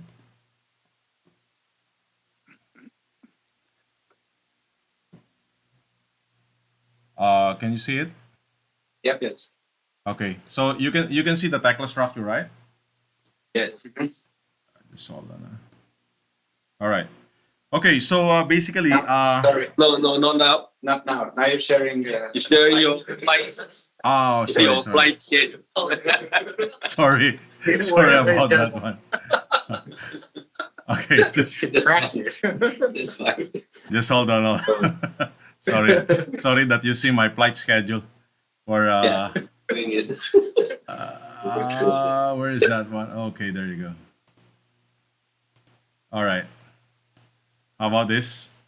Yeah. Yes. No. Okay, so yeah, just to continue what Gabriel did. So we have this bridge creator. I have some setup here that we can read this. I have this simple alignment. Okay, basically, if you want to model something like let's say start from crosshead, pier, or foundation, you can also use the bridge creator, and then all you have to do is read from the alignment. You can specify the component that you're going to use, and then you have the you can point out where is the position of your pier and crosshead. So let's say, for example, I'm going to add the chainage here. All right. So from this chainage, I can now place my pier and crosshead under this component. All I have to do is to create, and there you go. So you will place the crosshead, even the pier, the foundation, right? And also, if you want to add the segmentation or the viaduct segment, so again, you can specify the position of the component here, and hit again create. So here it is segmentized using the bridge creator, but again, this one is on the straight area. I just want to show you the details, the amount of details that we are going to use using this Tekla structure. So if you notice here, since this one is a component, so if I press Control 2, so you can see there's some information inside, basic information inside, like the position of the PT end, okay? And then, as you can see here, if I select these two, let's say I concentrate on these two, so you can see that this one is 3.1 and this one is 2.7. So all I have to do is I will concentrate to add the details here. I'll just simply create 3D view. Okay, then let me just hide my bridge creator and then open my component here. So here I have the library that you can create. Basically, this library, the one, whatever we create from our side, we can always share to you. Of course, unless if the component is created by the client, so that one is it's there. But if it is created from us, like what Gabriel shared to you about the grasshopper, we can always share that one to you guys. So I will start with this one. So at first, I can add let's say the blister here. So all you have to do is to select the element, and then it will add the blister, which is for the lifting.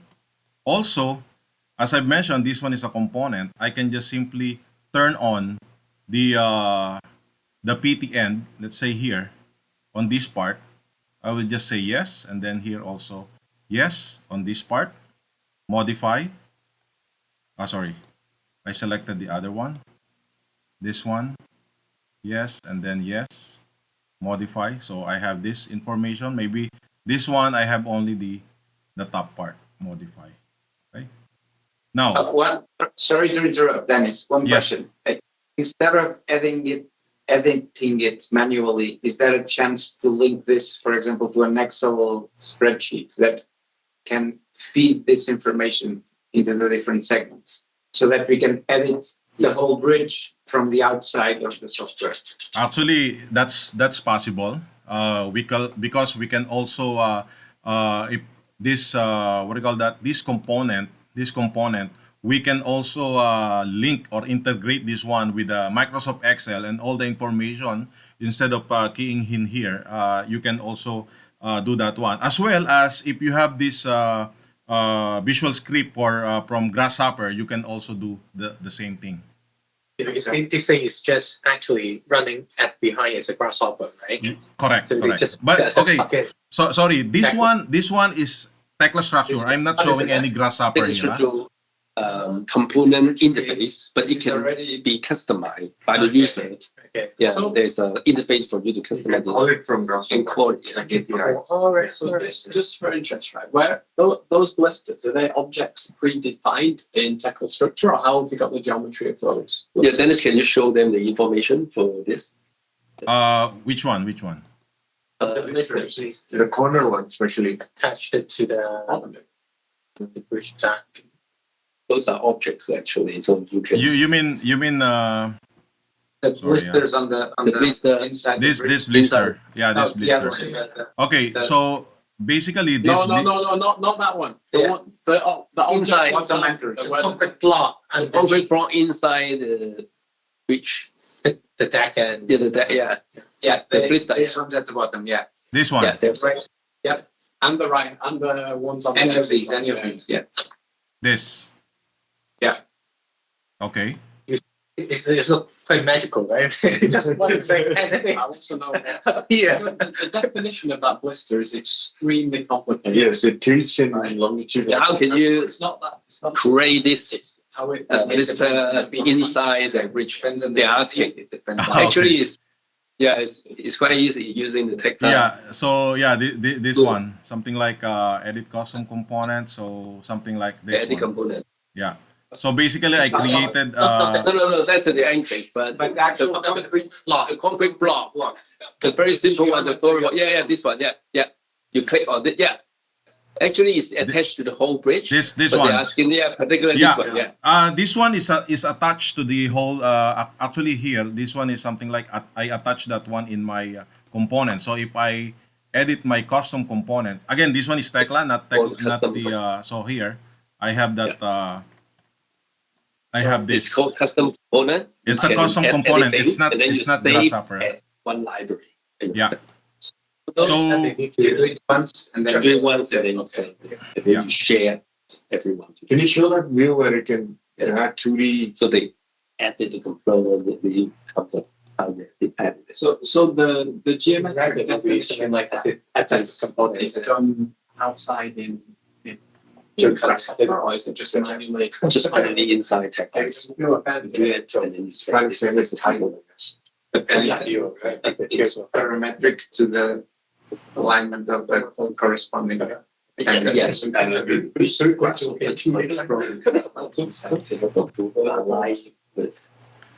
Okay. So yeah, actually that one is easy to do. But what I did is I create a component and then call that one inside the bridge creator so that it will be much more detailed. Okay. Yeah. So the geometric definition of that list Must be trained to any complex. Okay. It's a drawing. That's This- the dimensions. You mean this What I geometry? want- Yeah. Yeah, the geometry inside Blister. the blister The because 3D geometry of that block is quite because it's fast and unique Yeah. to create. Yeah. because the 3D alignment between the blocks and the component, the bridge component is we have some tools to align together, 3D to 3D alignment. Are they So, static okay. or dependent? Independent. So it will read the surface, one surface, and the blister, and then it will automatically attach to it, and then you save as a one component. So for example, if we do it in Rhino, we can do it in Rhino, but they are all static. So It could be That's what we have to take figure out out already, every time. so you don't need to go out to Rhino. So imagine it's like a generic component for everything inside Tekla. You don't need like anything category or family or group line. You don't need it, but you can do everything 3D generically in Tekla. generic, but the unlimited attached to the bridge stack. Okay, that's another level, right? We can do generic. So let's say then that I change the length of the segments along the bridge, but the blister geometry stays the same. How do you set the relationship between the segment and the blister? Okay, So from that, yeah. so because now From the it's face to the- locally attached to one component, call it. So if that component, the base, one point is the like what's that called? It's one face. You see, there's a reference plane. Right? So if that attached to that, when you define it, then it will change following the alignment. So you can decide. So you can decide. So it's dynamical. Yes, so that's why we call it custom component. Custom. Okay, yeah, that Yeah. is your So here I just There's no way for me to know if it was so here I just added the shear key here. You created the shear. You see this one? We just like it's quite easy to do it because it's one cut by one. Why don't we just use the support? Okay. So now as I mentioned to you, this one is 3,100. It just wasted. They have already have tools, have something. They're excited. And generally. And this one is 2,700. So these two are two different length. And then here with our parametric component, I created a basic reinforcement here, wherein if I click this one and click this one, it will match according to the length. So you have now this reinforcement. Fully purpose. So these 3D reinforcement are coming from the Grasshopper script, maybe. No. No, it's I haven't. Okay, what I've shown here is purely Tekla structure. revised. Yeah. It's number one in the market. Can you do the same for the anchorage reinforcement as well then? Can you click it and it just fills it up with reinforcement? It's so hard, right? You just click things and it just populates the reinforcement. Reinforcement inside. We can do it graphics, but we need to have a script, right? Right. So that That one's reinforced. Here. Okay. I will cut. Can you Yeah. change the segment length now? I will cut. So Can you change the segment length now? You can. Pardon? Never go back. Can you change the segment length now? you mean this segment length? So okay, look. Yeah, the front one. The front one. If I move this one, let's say I'm going to move from this point to let's say for example I'm going to move 300. For this, we do training. Oh wait. Sorry. Just change the length of the Uh, segment. I think I think this. I already see how you change the length. Sorry. Change the length of the segment. Okay, so here, let me try this one because I use I use the bridge creator here to put here. So here, let's say if I pick here, let's say 300.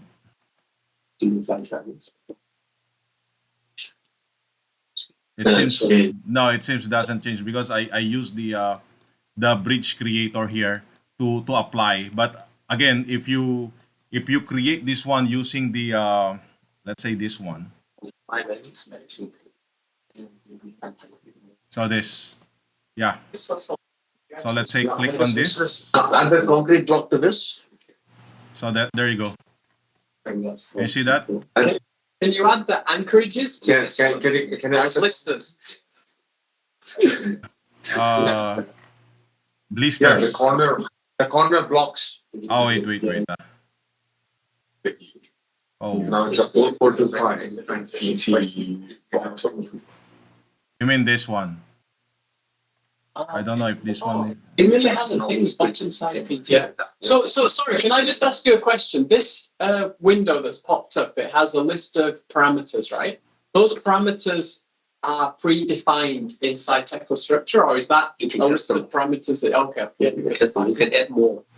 Okay, so this one is a user defined component, so you can define whatever you want to control Okay. in these particular elements. And that will take time to do. So these are predefined. These are not Yeah. predefined. These are custom built. Even you can add. So this is not inbuilt in Tekla structure. He is built Yeah. that component. Okay. So that So can I continue on this one? Yeah, sure. I'll just run. Okay, look, I'll just run the numbering. Okay, what is numbering? Basically, if you select this element and then inquire, it will tell you the. Sorry, not this one. But if I select the rebar and then I inquire, it will tell you the shape and then you can see the mark is 0.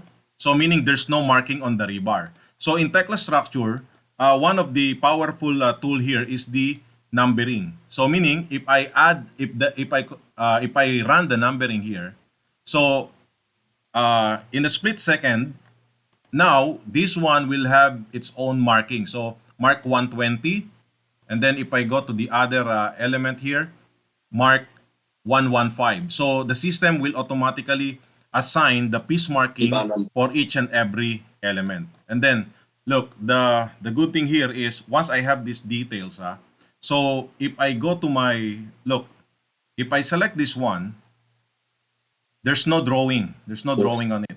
So here, if I click master drawing catalog and then select these two, okay, I select these two and then open the master drawing catalog. So look what will happen.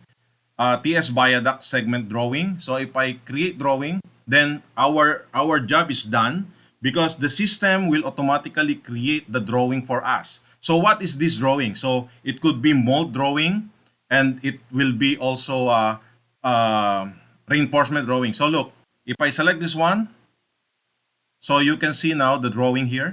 So I have viaduct mold. Look what will happen. Open the viaduct mold, cast unit drawing, and there you go. So you have now the viaduct mold with all the dimensions. It's the ISO view as well. Yeah, the thing, right? Just to rub it. What is not what is missed here by some people in this room? It's got all the casting item details as well. Yeah.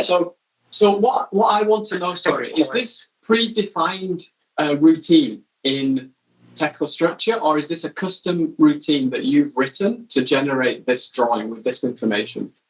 Okay, this one, okay, it's two things. It could be a customized one. I mean, in this case, I customize the dimension that what I want. And also, I can also create a predefined drawing that, like what Gabriel mentioned, that you don't need to go to each and every segment to create a drawing. But if you have a template drawing for this particular element, then it will clone. So whatever the position, automatically the dimension will follow accordingly. So if you select 100 segments, you would get the 100 drawings with the different dimensions, different annotations. Exactly. Make that format. Even the annotation is automatic. So even this one, the annotations for the what do you call that? The rebar. Yeah. And then the good thing here is, look, if you look onto this section C, where's the What section I C? want to know, okay, I can see what you've done, but what I want to know is, right, the setting out of that drawing, the sections that have been taken, is that an automatic function that is already available in Tekla structure, or have you written a function to produce that exact drawing? Okay. Because you can see there are many sections. There are section A, section C. There's a top plan. There are local details for the blisters at the bottom. Is that the standard drawing that's produced, or have you created something to generate? Look at the properties of this one. Here, as you can see here, the properties, you can create automatically the front view, the top view, the end view, the section view, and even you can add more rows, and then you can add more section views. And then you save as a big template. And then it will create here. Now, the only thing here is, of course, once you have this section view, if the section view doesn't go to the position that you don't want, okay, look, if I move this section view, up here, look what will happen to this to the upper right. See here, it changed, right? That's good. That's really good. Yeah. It changed. Usually is the BIM manager that creates all these settings, like the font, all these It's tab like details, and then this is the BIM manager that does that. Once you done it, In your case, if you do like I did, in Finland, WSP had everything. When I started in UK with this, I just asked the guys, give me all your settings. And then I start building on it. Building on it until I couldn't find some rebars. And because in Finland, rebars color 100, which is red, is when they want to have rebars but not enter into the drawings or bar bendings, right? But after a while, I start understanding the settings and creating my own. So you could have support from one of the other offices. So when you start, you don't start from scratch. Tekla has some out-of-the-box settings that are not going to make you happy, but it's a good start.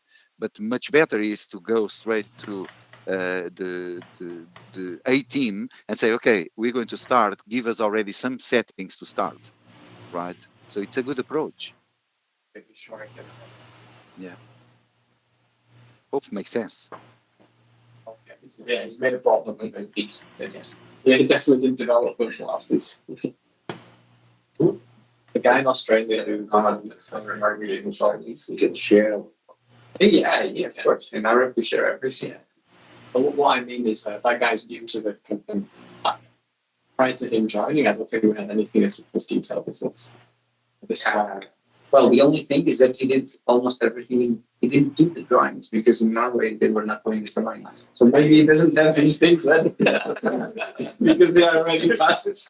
We have a Norwegian guy situation. Sorry. Yeah, this is like you're spending time on drawings. Illustrate something to me today, which I haven't seen before. If I'm honest, I haven't seen this. Yes, good. So, Well, we used to see it. We used to see it for buildings, right? Just always so famous. Being steel connection, which is basically standard for contractors, right? But I don't even notice what my bridge. Yeah. What I've seen the first time I came, like, of course, Tekla all my life was for steel fabricators, well, for years and years. But I was IC for a job some years ago, and I went crazy trying to find an error the rebar, and all the sections were absolutely consistent. And I was like, there is no QA in the world that will be so good. And I asked the designer, how did you get all these sections being like spot on? And they were like, oh, it's all Tekla. So the model, we just then cut. And I was like, okay. Since then, I said, I think we are using the wrong tools.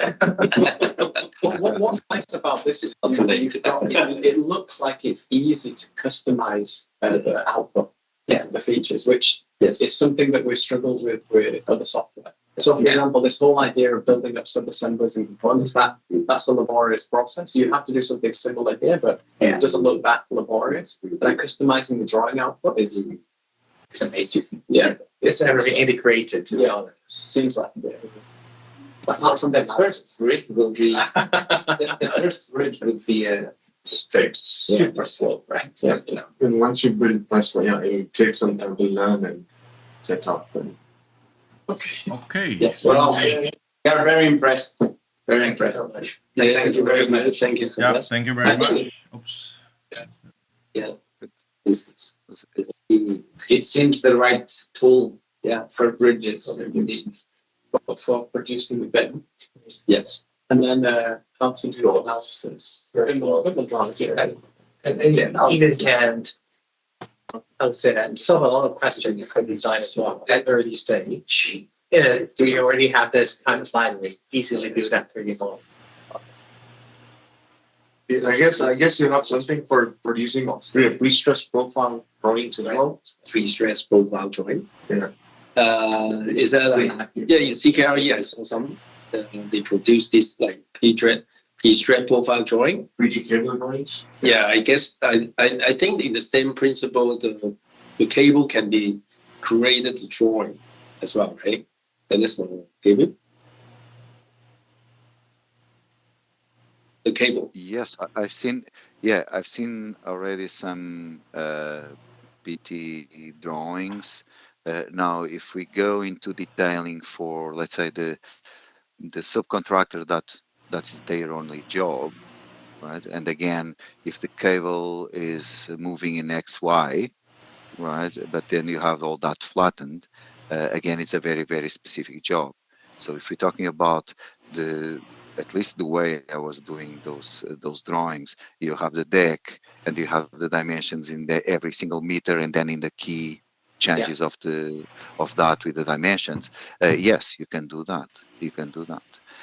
Again, I don't want you to leave this meeting thinking, oh, this is all too fast and too easy. So just remember the moments that are a little bit more frustrating are more than compensated for the ones that you take lots of advantages, right? Because if you can create for this segmental viaduct for every single object, if you can do that maybe in one day, but then if you struggle a little bit with one drawing or the other drawing, then compensates, right? So I think for the PT cable, all depends how far you want to take that detail. But yes, you can do that. You can do that. Usually we do it on the consultancy side, so it's a little bit more. Yes, it's easier. It's not the shop drawing. Yes. Yeah, it's much easier. Yes, and you have a massive advantage. You have know-how available, and I had it too in Finland. I had it too, and it was I felt I kept the learning curve. Okay, hard work, lots of excitement and passion, but I had the guys were giving me all the information. They were giving me the firm folder, which is where they put all the settings for the drawings, for the reports, for the drawings, the templates. So they gave me everything. So I just needed to adapt that for Network Rail and the other Yeah. companies I was working. And you guys have that, right? Regarding the Sophistic and Grasshopper, I think they're using it. I'm not sure if they're using that workflow or not, the Sophistic Grasshopper Tekla. Check Midas. In Arup, Yes. no, no one is No. using No. that link. Right. I need to check Two what Midas offices is doing. a few offices use Sophistic, but they don't really use that link that much. They split the analysis and the BIM model. So same source, but they are splitting it. Even the offices that use Sophistic. That link is very good for box girders, etc. But when for other structures, that link is not as easy as Sophistic Grasshopper. At least it wasn't in the past. I think that one I think already even with the last meeting we had, it's pretty clear that bridging analysis and the model is Almost everyone is stepping away from it, or not even trying. Almost everyone. Yeah. There is It's very Like if you are coming to Asia, right, in June, Yeah, that's the And they- plan. That's the plan. Maybe, hopefully, planning. Yes, we hope to see you. hopefully, right? I'll pay a visit in late June. So Yeah. hopefully, right? great. Thank you. Really appreciate. Thank you so much. Thanks for having me. Thank you. Thank you, Dennis. Nice team. Thank you. Okay, Bye. thank you very much. Bye-bye. Thank you. Thank you. Thank you. Thank you, everyone. Adeus. Bye. Bye.